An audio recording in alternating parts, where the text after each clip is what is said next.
You found the Sharks Broadcast podcast. Subscribe, and if you like what you hear, give us a 5-star rating. In a train, and we are together once again. Yeah. Got rocking on the Through Day of September 2nd. Everybody's looking forward to Labor Day weekend. Looks like a nice Labor Day weekend. A lot of folks probably going to the Cape. Well, funny you should bring that up, Train, because part of my vacation was spent on the Cape. My sister-in-law got married, and it was a beautiful wedding. They had it at the Chatham Bars Inn, which is right on the elbow. Okay. And it's a beautiful, beautiful place. That Chatham Bars is actually like a thing. Off the coast of Chatham on the Cape, there are these sandbars. Okay. Where the current goes, through the sand. I had to look that up. I didn't know what it was. Right. Okay, it's almost like the Outer Banks or something like that. Okay. Yeah, yeah. Oh. Also, I don't know if this is why this particular beach that we are at attracts seals and sharks. Okay. So the seals will come up on Chatham Beach sometimes, and the sharks, of course, they're hungry, and seals are a tasty treat. Yes. For the sharks. They have warning signs everywhere for great white sharks. Oh. Everywhere. I mean, it says great white. I took a picture of it. I'll show you on the Shark app. Great white sharks hunt seals in shallow waters at this beach. People have been seriously injured and killed by white sharks along this coastline. There you go. Yeah. Can't get any plainer language than that. It's very plain. It also goes on to say, know the risk when entering the water. Download this app to, receive more information. And then it shows you peak activity based on tagging data of the sharks. Okay. All right. So they have the months May through December. You would think July and August, right, would be the peak activity? Yeah, I would say exactly. Just, because you think of like the vacation times is when you hear about that stuff. So I'd go June, July. No. September, and the biggest month is October. Woo. So if you're headed to the Cape, you might want to just, stick your toes in. Yeah. That's another thing, too, is that, I always kind of thought of, shark attacks and things, like you're way, way out on their turf in deeper waters, but no, they're coming in. They're coming in at this particular beach. Now, the Cape is different than Hampton or that poor woman in Harpswell, Maine. Oh, yes. I remember that. But it's different. The Cape is different. The Cape is I don't know. I think it's their buffet because of the seals. Oh, yeah. There's a lot of activity and a lot of things that sharks really like to feed on the Cape. Yep. So I don't think it's really a New Hampshire or Maine thing, although we have seen sightings, obviously. Yeah. No, yeah, it sounds like it's just the perfect environment for the food chain to be in action, which you want to certainly not be a part of. Yeah, it was unbelievable. I thought I was living in the movie Jaws. Oh. It was you read a sign like that, it'll make you think twice, and I think I'll be back here. Yeah, I know. I stuck my toes in. I'm like, they don't come this close, do they? Yeah. There was a little seagull floating on the water making noise. I'm like, watch out there, buddy. Yeah, munch. Yeah. Speaking of movies, I have another story about Chatham, and I will tell that one coming up. A very famous rescue happened right there on that beach. That's coming up 6:31. Now are an amazing person. It's a Shark Morning Show with Sarah and A-Train. I'm reminded of this, Train. That's nice. Yeah, when I go to places, we live here, right? So we don't usually recognize what incredible stock we are here in New England. So one of the other stops on my vacation was, I was talking about Cape Cod and Chatham, right? Right there, at the U.S. Coast Guard station in Chatham, there was a rescue of the SS Pendleton. And this happened in 1954. February of 1952. There was an oil rig that literally split apart. Did you see the movie? Does this remind you of anything? They made a movie about it. Yeah, a fairly recent movie. No, I didn't see it. But the Afflecks were involved, right? Casey Affleck was in the movie as well. Yeah, it was 2016. And it was an incredible movie. Chris Pine starred in the movie as Bernie Weber, who was really the hero of this entire story. There were two oil rigs, actually, that were in trouble during this nor'easter in Chatham. But it was incredible because the Pendleton literally split in half. one half sank. Oh. The other half, the engineer, which was played by Casey Affleck, was trying to stay afloat. And there were about 40 people that he was trying to keep alive. Yes. On this rig. Wow. Yeah. Well, they couldn't call for help because all that radio equipment went down in the first half. That's a bad half to sink. That's a bad half. Yeah. Right. So anyway, the U.S. Coast Guard got the call, and this U.S. Coastal, I don't know what his title was, but his name is Bernie Weber. He was really the hero of it all. He went in the boat with a small crew of 3 guys to rescue all the people of the Pendleton. So the rescue boat was built for 12 people. Okay. Oh, man. That's not much at all. No. That's like a dinghy. It's a dinghy. And remember, I told you, you have to get over the Chatham bars. That's a challenge. Okay, yeah. Right? That's a challenge. That's right. From before, you got the, all those sandbars that are out there, too. Okay. Yeah. And you add a nor'easter, it's a bad situation. With your dinghy. How do you get through that? Well, he got through it because he's Bernie Weber, and Bernie always does the right thing according to his wife, Miriam. Very nice. Yeah. So anyway, he gets out there. He got as many people as he could. He ended up rescuing 32 people. Wow. Yeah. He came back to shore, and there were 32 people on that rescue boat that was built for 12. Just an incredible story. That's amazing. Yeah, it really is. So you can check it out. Check out all the details right there on the Shark app. Survivor, speaking of which, coming up next. Show with Sarah and A-Train. Well, Sarah, Forest Ranger Train was on parole this week. Or on patrol. Oh, I was going to say, what parole? the heck was he arrested for? Patrol. That's completely different than parole. So I actually had the shark van. I was going to go pick up my lunch, a little TMI there. I'm rolling right down this road, Middle Road in Dover. Were you going to, where were you going, La Festa? I think it was just Stratford. I was going to get a sub. Stratford, yeah, okay. Yep. So I say, what is this in the middle of the road? Some kind of animal. It's a porcupine. Cute little, probably 1-year-old porcupine, but he was very messed up. He was like slowly going in a circle, and he'd just stop, and he slowly waddled over to where right in front of me. So I stopped. On the road or on the driveway? The road. Oh, okay. Probably half a mile from here. Yep. So I said, what's going on with this poor little guy? Because they do get rabies. And if you have a mix up with your dog, get him checked for rabies. It's common to have rabies with your porcupine. Okay. Well, so that's what my first thought.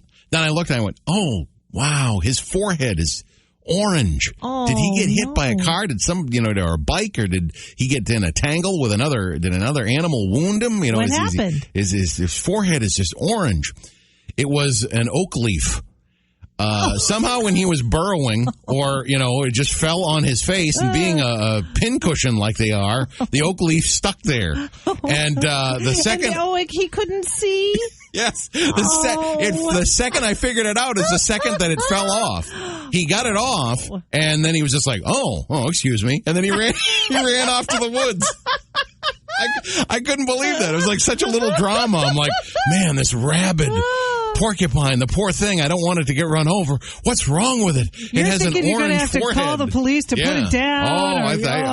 Northwoods Law. I have to call them up. And then off goes the leaf falls off his forehead. He goes, oh, pardon me. And then he runs off. I couldn't believe it. I could not believe it. He was blindfolded by an oak leaf. That is the best story. I couldn't believe it. Yeah. Oh, my I was gosh. like, nobody's going to believe this. Nobody. I cannot believe it. It was right in front of me. Right, it was like right there. And sure enough, there you go. Oh. The little porcupine lived to fight another day. That is so cute. I feel like I'm living in the, what's the forest there? Winnie the Pooh's forest? Yeah, the 100-acre wood. 100-acre wood right now. You were listening to Winnie the Pooh radio right now. I love that. Yeah. Oh, that's a cute story, Train. Paul McCartney, Fenway Park, when I had a significant birthday, which All right. Oh, it was amazing. As he just said, 7:14. Did he play birthday? Say it's your birthday. Because I would have you would have said, that's me. I don't think he did, actually. No. He played, some classic Beatles stuff, but a lot of solo. Paul McCartney, just an amazing. He did play Hey Jude, which I just thought I was on another planet, to be honest. I stood up. I didn't move. I was mesmerized. That's unbelievable. Just bouncing off the walls of the green monster. Yeah. So cool. Yeah, it was incredible. Anyway, brain strain time. Sullivan Tire, of course, they're big into the Red Sox. Well, yeah, to get you there, Sullivan Tire. Got that gift card if you win the brain strain today, if you solve it. And I think I've got the stumper of the universe. I don't think anybody's going to get it. Oh, so says you. Yeah, almost 10% of New England women, well, they look forward to fall because of this. What is it? And, my chauvinistic first reaction, I said, is it because the kids are going back to school, Mm-hmm. And it's not that. No. Yeah. So it's also not a fashion thing. No, it's not. No, it's got nothing to do with being a woman at all. 10% of New England women, they look forward to fall because of this. What is it? Right. Give it a shot. Let's see. I can tell you it's not because I'm a woman, but because I'm a person. I am not interested in this. Not even a little bit. I mean, honestly, me either. You either? Yeah. Oh. Yep. But that'll throw. I think I might throw him off. Okay. Yeah. You would expect Train to be way into it, but he's not. No. Give it a shot. 877-45-SHARK. Good luck. Hey there. Eyes were. Yes. When that video came out, man, oh man. I swear she had contacts or something. Yeah, she was. She's Australian. And, I just remember she was very adorable. She was adorbs. She still is. Yeah, it's true. It's 7:30. It's a Shark Morning Show with Sarah and A-Train. We are in the middle of the brain strain. Go, Train, go. All right. Almost 10% of New England women, well, they look forward to fall because of this. What is it? And, because the kids are going back to school. No, that is not right at all. Almost 10% of New England women look forward to fall because of this. What is it? 877-45-SHARK. Good morning. What's your guess? The smell of wet leaves. No, Joe. It's not that. Try again, Joe. All right. Fantasy football? Hey, fantasy football. Isn't that something? Yeah, 10% of women, they love it. They love the fantasy football. Yeah, that's not a lot. I don't know. 1 out of 10. I don't care for it. It's just too much responsibility. Yeah, I know. What's your name? Kelly. Hey, Kelly. How you doing? I'm doing great, thanks. Are you into fantasy football or no? No, I'm into regular football, but not fantasy football. Yeah, I think we're unanimous. Yep. Yeah, okay. All right, Kelly, hang on just 1 sec. I always say, I don't need to fantasize about anything. I'm a Patriots fan. Oh! I love that. That's fantastic. Yeah, I know there's a big gambling element, huge gambling element with a fantasy football. Okay, so you start your roster, and then my eyes glaze over and I zone out. I just go, so I have to pick a team with like both sides, like defense and no, I'm not. I know, I'm not Bill Belichick. Yeah. What do I know? That's it. I don't, too much. Yeah. Wait, and then, with like all the, this guy pulled his toenail or something. Right. So, I don't know what's going on. I'd have to know far too much about football to be involved in fantasy football land. Way too involved. Way too much high maintenance action. God, I know. Yep. Well, congratulations to you, Kelly. You've won a gift certificate to Sullivan Tire. We've got Bon Jovi and Wild Cherry coming up next. It's Coach Bill. Before the summer ends. Oh. Yeah, September 21st will be the fall equinox, the autumn equinox, and so we got about 3 weeks technically left. Good suggestions here at Facebook.com/Shark Morning Show. And of course, hit us up on the Shark app as well, right on the messenger. Melody says, swim in the ocean, have some seafood. Okay. We've got, that's up. Ride up Mount Washington says sunny. Now, that's a good one. Tricia takes a step further, says cog ride Mount Washington at least once in your life. Yeah, you got to do that. Do you know how I remember the cog railway? Do you remember the viewfinders that we had when we were a kid? Yes. You would push the lever on the right-hand side. Yeah. They had one for the cog railway. Oh, no kidding. So if you went to the cog railway, you could probably buy it right there. Oh, I don't know. Do you know I have never been? Yeah, no, I've never been either. I've been up Mount Washington. I drove it, but I've never been in the cog. We got to do that. Yeah, let's do that before the summer ends. You tell me about those viewfinders. I always shoot off into something else, but I remember my brother used to get sick all the time. He used to, when he was a kid, 2 years old, he used to eat everything. If you wouldn't look at him for 2 seconds, he would eat everything, and he ate the little film out of the little square pictures out of the viewfinder. Yeah. Did he grow out of it? No. well, I don't know. I'm surprised. If they do ever do an X-ray of his stomach, they probably get chess pieces and Monopoly pieces in there. I don't know. Yeah, but he ate the pictures of the viewfinder once. I just every time I think of the viewfinder, that's what I think. That's what you think. Oh my God! Did your parents have to take him to the hospital? I'd be concerned. Luckily, he would projectile vomit about every 2 hours. So that was just, I was just like, so he got sick, and I went, he ate the viewfinder or the Viewmaster. Wow, that's something new. That is going in a completely different direction. Yes, I know. How did we start with name something people should do in New Hampshire at least once before summer ends? It went off the rails with the Cog Railway. Billy Joel coming up next. It's a Shark Morning Show with Sarah and A-Train. 7:54. What's going on with the whale wall in Portsmouth? Isn't this something? Now, there's 100 whaling walls, Wyland whaling walls around this country. Number 37 is ours in Portsmouth. Mm-hmm. And yesterday, it's the Wyland Whaling Wall Wednesday, where they, highlight one of the walls that they did, one of the great murals. Yes. And yesterday was our day. Oh, no kidding. So I was excited about that, and I was reading all about it, learning also, it's just gigantic, the whole 9 yards. Mm-hmm. It's been there for as long as I can remember. 1993, it was the spring of 1993. They ended up dedicating it in June, and I didn't know, it had a name. It's the Isles of Shoals Humpbacks is the name of that painting.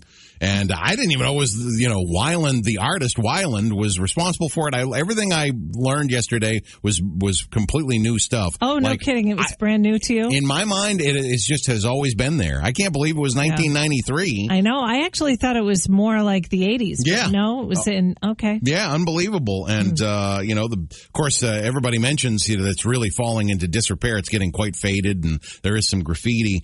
I guess there have been efforts to organize a restoration through the years, but all of those have failed thus far. But hopefully someday it'll be restored. But just you look at the original, and it's the brilliant blue, and you look at it now, it's faded quite a bit, but it's still stunning. Yeah, it is. I thought they did do a bit of repair to it. According to a couple of different articles I was looking at, it's just kind of been It hasn't fading. been. Yeah. Oh, yeah. Yep. Well, wouldn't it be exciting for us to do a project like that? Well, restore the wall. You got to make sure you get somebody talented to do that.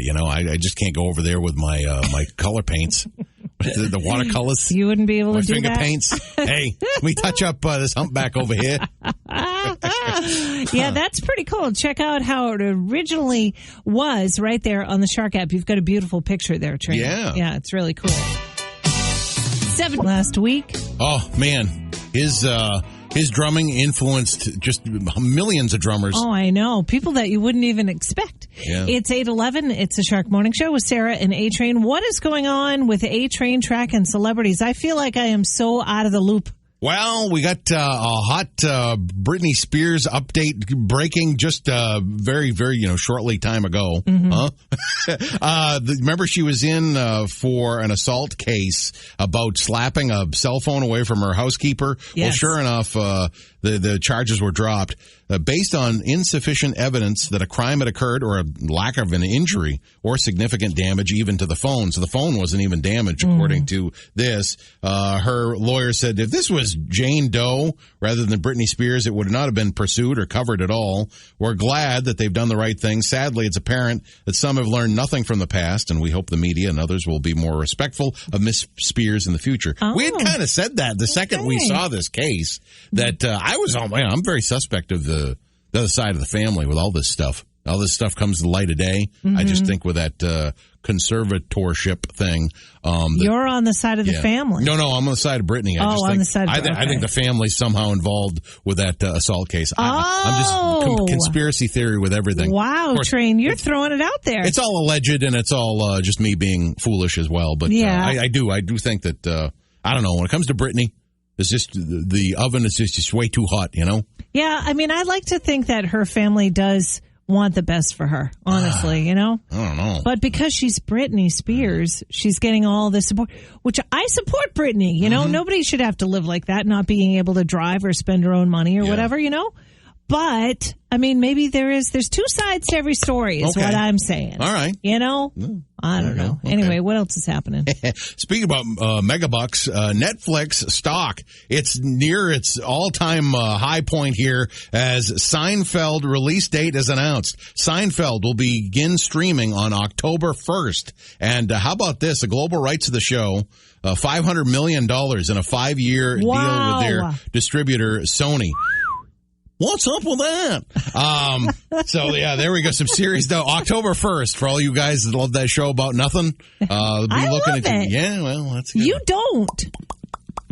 Maybe it's just the pops that they do between the You don't like the pops? And the bass guitar. You know what? Larry David is a genius, and he wrote a lot of those shows. So I would suggest that you give it another go, Trey. I know. I love Larry David. It's funny. Something about that show. I don't know if it's just Seinfeld himself. Yeah. He's a terrific comedian. But he is If it's something about that show, I'll give you my password and stuff. Okay. Obviously, Netflix doesn't need my money. No.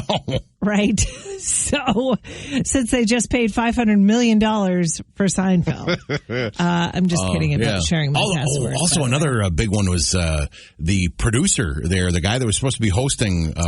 Mike Richards. I couldn't think of Mike Richards. James Holzhauer. Jeopardy James was happy that he got the boot because he says he was a real jerk to people backstage. Yeah, that was a big story yesterday. I couldn't wait to tell you about that one. James Jeopardy James. The guy he was acting like a big jerk. The staff members and stuff. I guess he was very disrespectful. Which I believe Jeopardy James on that one. So I go, there you go. I don't know. We haven't heard anything from Ken Jennings on this. It's karma. Yeah. It may take decades, but it's karma, and it'll get you. Donna Summer coming up next on The Shark. And now it's time for the game that's sweeping the nation. Who are you? Try to guess the famous celebrities in just 3 clues or less. Everybody put your hands together for your 2 hosts and your 2 players, Sarah and A-Train. Of course, it's back to school time. Saluting those teachers, Sarah, those famous teachers, teachers that we know very well. This also, she would have qualified, my subject today would have qualified for 3-name fame, known by 3 names. And even though I like this one.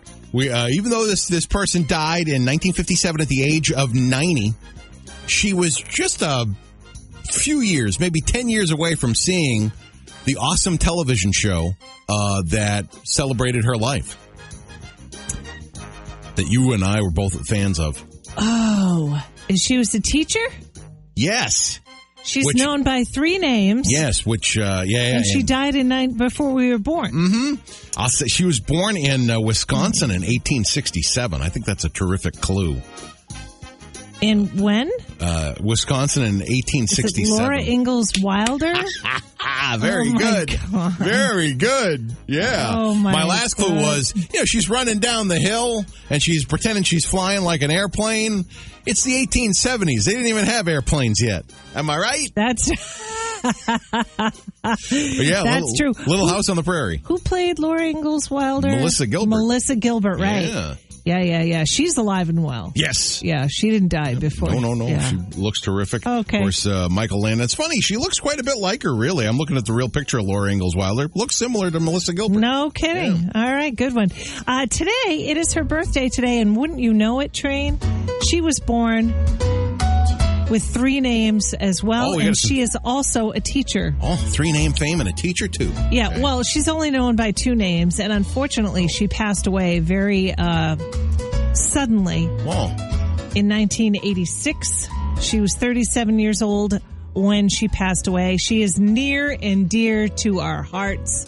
Probably the most famous teacher from New Hampshire. Oh, Krista McAuliffe. Krista McAuliffe. She was born on September 2nd, 1948 in Boston, Massachusetts, and she died during the Challenger flight. Wow. Of course, in 1986. Talk about a salute to teachers right there. Yes. Yeah, there you go. Happy birthday, Krista. We remember you every day here in New Hampshire. If it's your birthday today, happy birthday to you, too. John Mellencamp coming up next on The Shark. It's the Shark Morning Show with Sarah and A-Train. What was your favorite part of today so far, Train? Well, I would say, overall, just great to have you back, Sarah. So much fun interacting with you on air and off. True. If I have to brag, I thought my porcupine story, I thought I told it expertly well. Quick story. I thought a porcupine was in serious medical trouble on the road the other day. He was going all around, and I said, orange on his forehead. I said, what's going on? It was an oak leaf. He could not see because he was blindfolded by an oak leaf. The oak leaf fell off, and he ran off into the woods. He was fine. That was a really cute story, I gotta say. Oh my goodness. Well, we've got the Workday Kickoff coming up next. It's 3 hours of continuous classic hits to kick off 40-minute music marathons every hour all day here on the Shark. Roxette kicks that off next. Classic hits for the Seacoast. Looking forward to another